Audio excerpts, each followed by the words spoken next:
Lecture 5, Chapter 3, Drift of Electrons and the Origin of Resistivity. अभी conductor में बहुत सारे फ्री इलेक्ट्रॉन्स होते हैं जो कि कोलाइड होते हैं आयंस के साथ, एंड इनका जो डायरेक्शन होगा वो कंटिन्यूअसली चेंज होता रहता है. इलेक्ट्रॉन का डायरेक्शन जब कंटिन्यूअसली चेंज होगा तो कोई एक फिक्स्ड डायरेक्शन में वो मूव नहीं कर रहा होगा. सपोज हम ऐसा सोचते हैं कि हमारा जो कंडक्टर है उसमें n नंबर ऑफ इलेक्ट्रॉन हो, एंड अगर हमें कोई भी टाइम पे उसका वेलोसिटी फाइंड करना है, तो सपोज कि हमें जो टाइम पे वेलोसिटी फाइंड करना है ith इलेक्ट्रॉन का, तो उसका जो वेलोसिटी हो वो क्या हो, vi होगा, एंड उसका जो एवरेज स्पीड होगा वो तो क्या हो जाएगा, 0 हो जाएगा, क्योंकि वो चेंजिंग है. अगर ये जो हमारा इलेक्ट्रॉन है वो इलेक्ट्रिक फील्ड में होगा तो उस टाइम पे क्या होगा कि इलेक्ट्रॉन्स जो है वो एक्सेलरेट होंगे.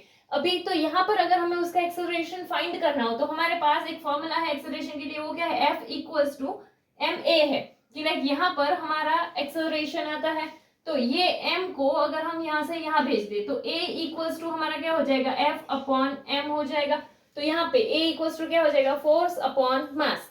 एंड फोर्स के लिए भी अगर हम देखें तो हमने एक फॉर्मूला सीखा था फील्ड का, वो क्या था कि E equals to F upon Q, and ये जो Q है वो यहाँ से यहाँ आएगा, तो F इक्वल्स टू क्या हो जाएगा हमारा QE हो जाएगा. अभी यहाँ पर हमारे पास क्या है, इलेक्ट्रॉन है, इसीलिए इसकी जगह पर क्या डाल दिया, माइनस E एंड E.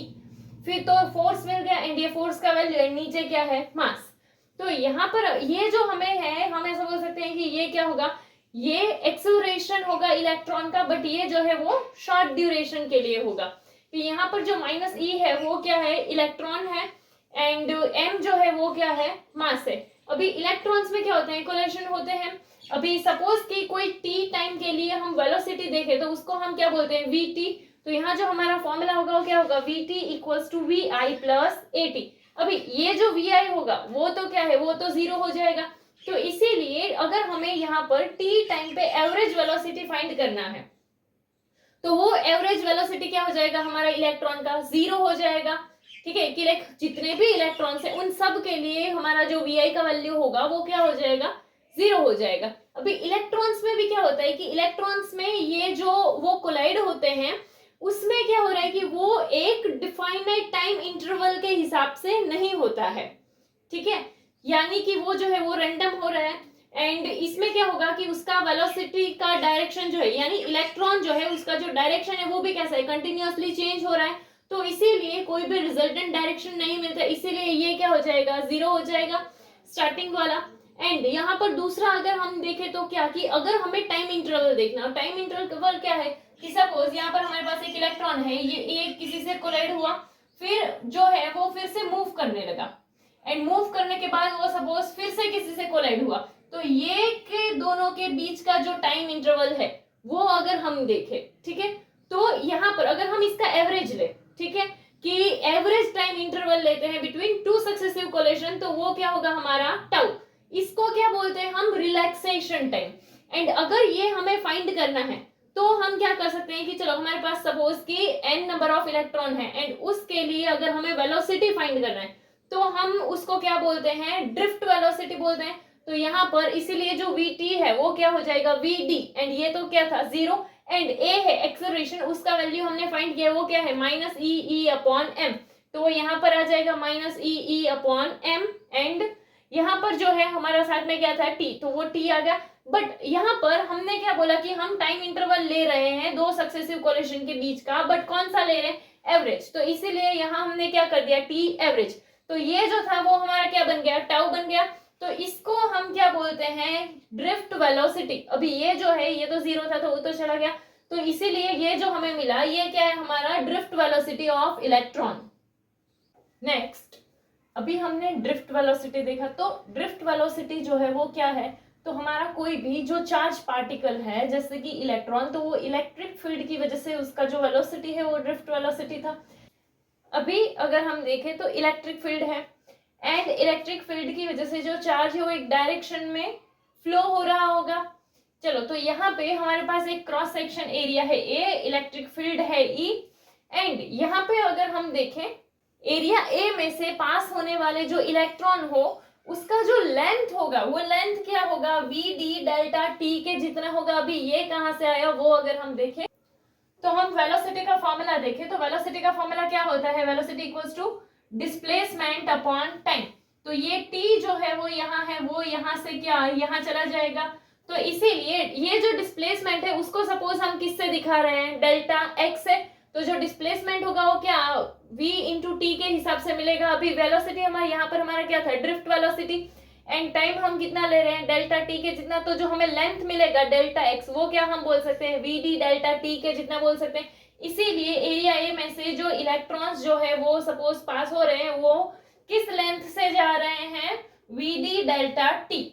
अभी यहाँ पे अगर हम दूसरी चीज देखें तो सपोज कि हमारे पास जो इलेक्ट्रॉन्स है उसका जो नंबर डेंसिटी हो वो क्या हो, n हो, फॉर मीटर क्यूब। यानी कि हम ऐसा बोल सकते हैं कि लाइक कोई भी पार्टिकल, तो उसके लिए ऐसा बोल सकते हैं ना नंबर डेंसिटी के लिए कि n इक्वल्स टू क्या होता है, n अपॉन v, कि ये n क्या होगा, total number of particle upon volume. अभी यहाँ पे अगर हम देखें तो total number of particle and volume, अभी वॉल्यूम हमें फाइंड करना पड़ेगा तो वॉल्यूम फाइंड करते हैं। यहाँ पे हमारे पास एरिया है, एरिया क्या होता है 2D होता है, एंड अगर हम उसके साथ ये लेंथ ऐड कर दे तो वो क्या 3D के हिसाब से हमें मिल जाएगा। तो इसीलिए ये एरिया इनटू में ये लेंथ, तो वो हमारा वॉल्यूम हो जाएगा। तो हम ऐसा कर सकते हैं कि V इक्वल्स टू क्या हो जाएगा, A डेल्टा x, एंड जो हमारा डेल्टा x है वो हमारा क्या था, वी डी डेल्टा टी। तो ये क्या हो जाएगा, वी डी डेल्टा टी, ये हमारा क्या आया, वॉल्यूम आया। अभी ये वॉल्यूम का वैल्यू अगर हम इसमें पुट करें, एंड हमें क्या चाहिए, नंबर ऑफ इलेक्ट्रॉन्स अगर चाहिए हो तो सपोज क्या ये v को हम यहाँ से यहाँ भेज सकते हैं। तो इसीलिए जो हमें नंबर मिलेंगे वो क्या होगा, यहाँ पे एक तो ये n है एंड सेकेंडली वॉल्यूम है, एंड वॉल्यूम हमने क्या फाइंड किया, a v d delta t। तो इसीलिए यहाँ पर वो आ गया a v d delta t। तो ये हमें क्या मिल गया, नंबर ऑफ इलेक्ट्रॉन्स की जो हमारे एरिया a में से पास होते हैं डेल्टा t जितने टाइम में। अभी यहाँ पे अगर हम देखें हमें चार्ज फाइंड करना है तो चार्ज का फॉर्मूला क्या था, Q इक्वल्स टू एन। तो यहाँ नंबर ऑफ इलेक्ट्रॉन्स जो है हमारा वो क्या है, ये हमारा है कि N A V D delta T. तो वो आ जाएगा N A V D delta T, and साथ में क्या है E आएगा। तो यहाँ पर हमारा इलेक्ट्रॉन इसके लिए क्या आ गया, ये माइनस E आ गया। तो इसीलिए ये जो होगा वो पूरा क्या बन जाएगा, minus N A E V D delta T. अभी यहाँ पर अगर हम देखें तो क्या होगा कि यहाँ पर हमारे ये जो इलेक्ट्रॉन्स है वो यहाँ से ऐसे मूव कर रहे हैं, ठीक है, एंड जो हमारा इलेक्ट्रिक फील्ड है वो ये डायरेक्शन में जा रहा है। तो यहाँ पर कि इलेक्ट्रिक फील्ड की डायरेक्शन में पास होने वाले जो चार्जेस होंगे उसका जो वैल्यू होगा वो हम ऐसा बोल सकते हैं कि इसका जो ये जो चार्ज है उसके वैल्यू का नेगेटिव होगा। तो इसीलिए ये तो नेगेटिव है, एंड यहाँ से पास होने वाले जो चार्ज होंगे उसका वैल्यू और नेगेटिव होगा, तो क्या पॉजिटिव हो जाएगा। इसीलिए जो चार्ज आएगा वो क्या होगा, N E A V D delta T. अभी अगर हमें करंट फाइंड करना है तो करंट का फॉर्मूला तो हमें पता है, आई इक्वल्स टू क्या होता है, delta Q upon delta T. तो यहाँ पे अगर हम देखें तो ये वाला Q का जो वैल्यू है वो वैल्यू अगर हम यहाँ पुट कर देते हैं तो यहाँ नीचे डेल्टा टी तो आएगा, एंड यहाँ ऊपर भी डेल्टा टी है, तो वो डेल्टा टी क्या हो चुका होगा, कैंसल हो जाएगा, ऐसा सोच सकते हैं। तो यहाँ पे बचेगा क्या, N E A V D. तो ये हमें करंट मिल जाएगा। तो करंट आई इक्वल्स टू हमारा क्या हो गया, N E A V D. अभी यहाँ पर अगर हम देखें तो जो हमें करंट मिला है वो हमारा करंट जो है वो क्या है, I equals to N E A V D है। अभी हमें ये पता है कि लाइक यूनिट एरिया के हिसाब से जो करंट पास हो रहा है वो क्या है, हमारा करंट डेंसिटी है। तो अगर हम ये ए को यहाँ से यहाँ भेज दे तो वो क्या हो जाएगा, आई अपॉन ए, यानी वो क्या बन जाएगा, जे बन जाएगा। एंड यहाँ पर बचा क्या, एन ई वी डी। ये एक फॉर्मूला याद रखना है करंट डेंसिटी के लिए कि क्या होगा, एन ई वी डी यहाँ पर। एंड यहाँ पर Q का भी यूज किया जा सकता है, बट ये हमारा जो चल रहा है इसमें पर्टिकुलरली हम इलेक्ट्रॉन के लिए ले रहे हैं इसीलिए ई रखा है। अभी यहाँ पे ये जो है ये हमें जो मिला है वो क्या है, करंट है, कि N E A V D ये हमारा करंट आ गया। एंड इसमें से जो है हम करंट डेंसिटी भी ला सकते हैं, तो J इक्वल्स टू हमें क्या मिल सकता है, एन ई वी डी भी मिल सकता है। अभी यहाँ पर हमारे पास क्या है, वी डी है। तो इसके पहले वाले में ही हमने जो ड्रिफ्ट वेलोसिटी था उसका वैल्यू फाइंड किया था। तो अगर वो वैल्यू पुट कर, अभी से यहाँ पर ये जो है ये मोड का साइन लगा हुआ है, अभी यहाँ पे तो वेलोसिटी का वैल्यू अगर पुट करते हैं तो यहाँ पर एन ई ए तो था ही, एंड इसके लिए क्या आ जाएगा, ई ई टाउ एम। तो ये हमारा ड्रिफ्ट वेलोसिटी का वैल्यू था, तो ऐसा हो गया। अभी यहाँ पर भी ई एंड यहाँ पर भी ई इंटू ई क्या हो जाएगा, ई स्क्वायर। चलो तो यहाँ से एन तो था तो एन ई स्क्वायर, ये जो ए था ई टाउ एम, ऐसा हो जाएगा। एंड अगर यहाँ से अगर हम करंट डेंसिटी करते हैं तो हमारा क्या, ये एरिया यहाँ से यहाँ चला जाएगा। तो भी वो क्या हो जाएगा कि जे आ जाएगा आई अपॉन, देखो ये करंट के लिए है, ठीक है, तो ये यहाँ से अगर नीचे गया होगा तो वो आई अपॉन ए हो जाएगा, तो क्या हो जाएगा जे करंट डेंसिटी। एंड तो यहाँ पर जो बचा है वो क्या होगा, उसमें से एरिया चला गया, तो यहाँ पर आएगा क्या एन ई स्क्वायर ई टाउ अपॉन एम, तो ये हमें करंट डेंसिटी मिलेगा। अभी यहाँ पर कि ऐसे भी कर सकते हैं, ऐसे नहीं करना है, तो ये वाला जो फॉर्मूला हमने देखा कि जे इक्वल्स टू क्या होता है एन ई वी डी, तो यहाँ पर डायरेक्टली वीडी का वैल्यू पुट कर दोगे तो भी चलेगा।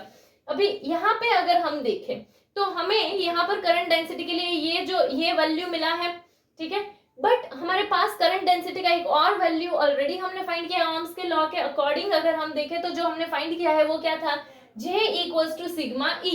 अभी ये भी करंट डेंसिटी है हमारा, ये भी करंट डेंसिटी है, तो हम क्या बोल सकते हैं कि ये एंड ये हम इसको, ये दोनों इक्वेशन जो है उसे कंपेयर कर सकते हैं। नेक्स्ट अभी हमने क्या देखा, एक ये इक्वेशन था एंड ये इक्वेशन था, हम इसको कंपेयर कर रहे थे, तो चलो यहाँ से ये क्या आ जाएगा सिग्मा E, एंड इसका यहाँ पर अगर इक्वल टू में आएगा तो क्या आएगा N E square upon M N tau E. अभी यहाँ पर भी E है, यहाँ पर भी E है, तो क्या होगा E कैंसिल हो जाएगा, तो क्या बचेगा sigma equals to N E square upon M N tau, इतना बचेगा हमारा। अभी यहाँ पर क्या कि हमें एक चीज पता है कि जो सिग्मा है हमारा कंडक्टिविटी है वो क्या है, तो कि रेजिस्टिविटी का रेसिप्रोकल है, यानी कि सिग्मा की जगह हम क्या डाल सकते हैं 1 अपॉन रो, क्योंकि ये जो है sigma equals to 1 upon rho होता है, तो इसीलिए यहाँ पर हमने 1 अपॉन रो पुट कर दिया, तो ये वाला जो है वो क्या आ जाएगा N E square upon M N tau. चलो तो अभी यहाँ पे अगर हम देखें ये 1 अपॉन रो है, अगर इसको हमें रो के लिए बनाना है तो क्या रेसिप्रोकल हो जाएगा, तो रो यहाँ पर भी ऐसे हो जाएगा, तो क्या आ जाएगा ऊपर m एंड नीचे क्या हो जाएगा एन ई स्क्वायर टाउ। अभी यहाँ पे अगर हम देखें तो ये जो है ये क्या है कंडक्टिविटी है एंड ये क्या है रेजिस्टिविटी है, ठीक है, तो ये वाला जो इक्वेशन है वो क्या है रेजिस्टिविटी ऑफ कंडक्टर, एंड ये जो आया है हमारा क्या है वो conductivity of conductor.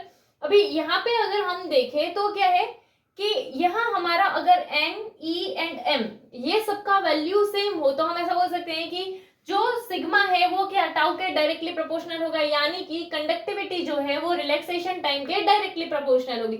Directly proportional से हम क्या बोल सकते हैं कि लाइक सपोज हमारा रिलैक्सेशन टाइम जो है वो अगर कम होता है तो क्या होगा उस टाइम पे कंडक्टिविटी भी कम हो जाती है, यानी कि अगर सपोज कि हम टेम्परेचर इंक्रीज करते हैं तो इसकी वजह से क्या होगा रिलैक्सेशन टाइम कम होगा एंड इसकी वजह से कंडक्टिविटी भी कम हो जाती है। बट यही चीज अगर हम रेजिस्टिविटी के लिए देखें तो रेजिस्टिविटी हमारा क्या है रो इक्वल्स टू 1 अपॉन सिग्मा है। सो यहाँ पे ये हमने रेजिस्टिविटी का फॉर्मूला देखा था, तो अगर हमारी ये सारी चीजें सेम है, अगर ये एम एन ई ये सेम है तो हम क्या बोल सकते हैं कि वो इनवर्सली प्रोपोर्शनल होगा, कि रो जो है वो टाउ से इनवर्सली प्रोपोर्शनल है, यानी रेजिस्टिविटी एंड रिलैक्सेशन टाइम एक दूसरे से इनवर्सली प्रोपोर्शनल है।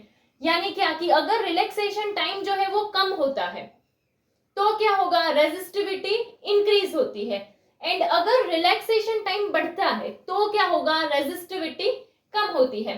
तो यहाँ पर हम ऐसा भी बोल सकते हैं कि जैसे देखो अगर हमारा टेम्परेचर जो है वो इंक्रीज होता है तो टेम्परेचर इंक्रीज होने पे क्या होगा रिलैक्सेशन टाइम कम होगा, तो रिलैक्सेशन टाइम कम होने से हमारा क्या होगा रेजिस्टिविटी इंक्रीज होगा।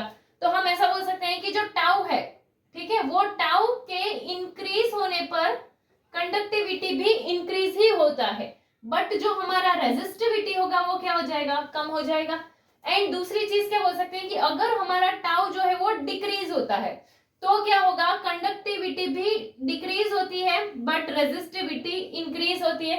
अभी यहाँ पर अगर हम इसको नॉर्मल कंसेप्ट के हिसाब से देखें तो टाउ जो था वो क्या था रिलैक्सेशन टाइम क्या था, यानी कि अगर वो कोई भी पार्टिकल चार्ज है वो यहाँ पर किसी के साथ जो है वो कोलाइड होता है, कोलाइड होने के बाद क्या होगा वो ऐसे आगे बढ़ेगा एंड उसके बाद क्या वो सपोज दूसरे वाले के साथ कोलाइड होता है, तो ये दो सक्सेसिव कोलिशन के बीच का जो टाइम था वो क्या था हमारा ये टाउ था। तो यहाँ पर अगर हम देखें तो कि ये टाइम जितना ज्यादा होगा यानी कि उतने वो कम एक दूसरे से कोलाइड हो रहे हैं, कम कोलाइड हो रहे हैं यानी कि कंडक्टिविटी ज्यादा होगी, वो सारे फ्लो कर रहे होंगे, या एंड कोलाइड होने की वजह से क्या होता है कि वो फ्लो नहीं कर पाते तो रेजिस्टिविटी जो है वो कम हो जाएगी। यहाँ पर तो कोलाइड नहीं हो रहे हैं तो इसीलिए क्या रेजिस्टिविटी कम हो गई होगी।